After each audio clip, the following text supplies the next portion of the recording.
Will Bold and Beautiful's Carter be fired for saving Hope's line? October 18, 2024.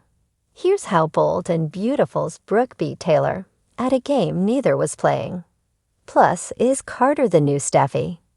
It won't surprise Bold and Beautiful viewers or regular readers of this column to hear that this week's episodes were a bit of a mixed bag.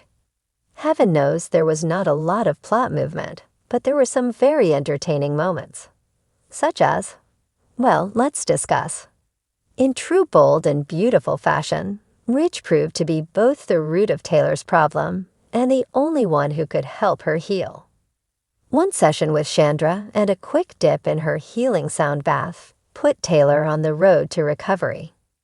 Call me crazy, but I'm not sure that snuggling in the lap of the person who has caused you so much pain would really prove helpful to the healing process. But hey, Chandra knows best, right? After spying on this wildly intimate moment, Brooke finally found out what was going on between her former and possibly future husband and his former and possibly future wife. After hearing Taylor's diagnosis, Brooke got what had to be the line of the week. For your information, she spat, "I've had a broken heart many, many times, and nobody ever called it a syndrome." Touché, Brooke. Touché. And bonus points for having Rich recreate that sexy pose with you. That's showing him who wears the pants lingerie in the family. I mean, it ain't called Brooke's bedroom for nothing, right? My favorite scenes of the week all happened in Thursday's episode, which featured a really fun script. If you're going to play the same beats over and over again, at least find a way to make them entertaining. For example, there wasn't a lot to the Liam/Bill/Will stuff, but watching the Spencer men together is always a blast. Bill's reaction to Will working at Forrester Creations was perfect. What are they gonna teach you to do? Stitch a sequin? Hem a dress?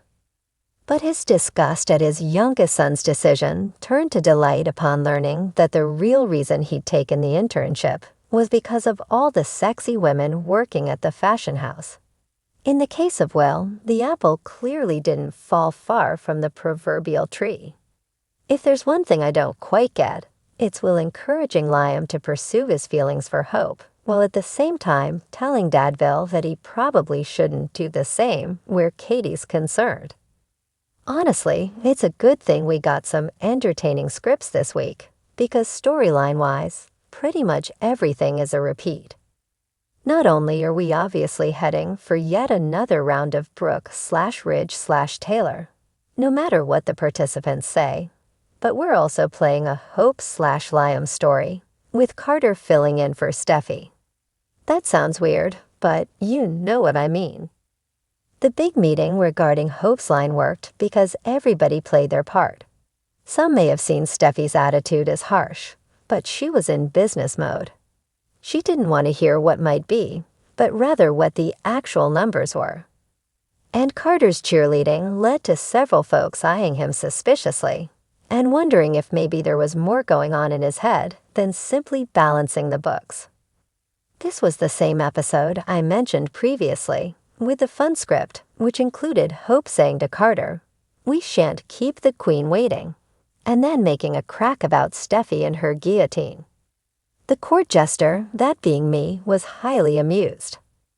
Asterisk, I still can't take RJ seriously as a designer. Unlike Will, who feels like a fully developed character, RJ doesn't feel as if he has much of a purpose.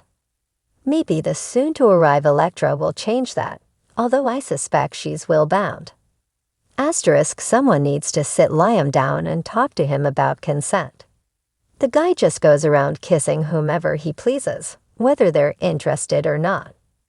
First Steffi, now Hope. Not cool, dude. Asterisk, every time Taylor says, the initial diagnosis suggested heart failure, and this being Bold and Beautiful, she says it repeatedly. She comes off as flighty and irresponsible.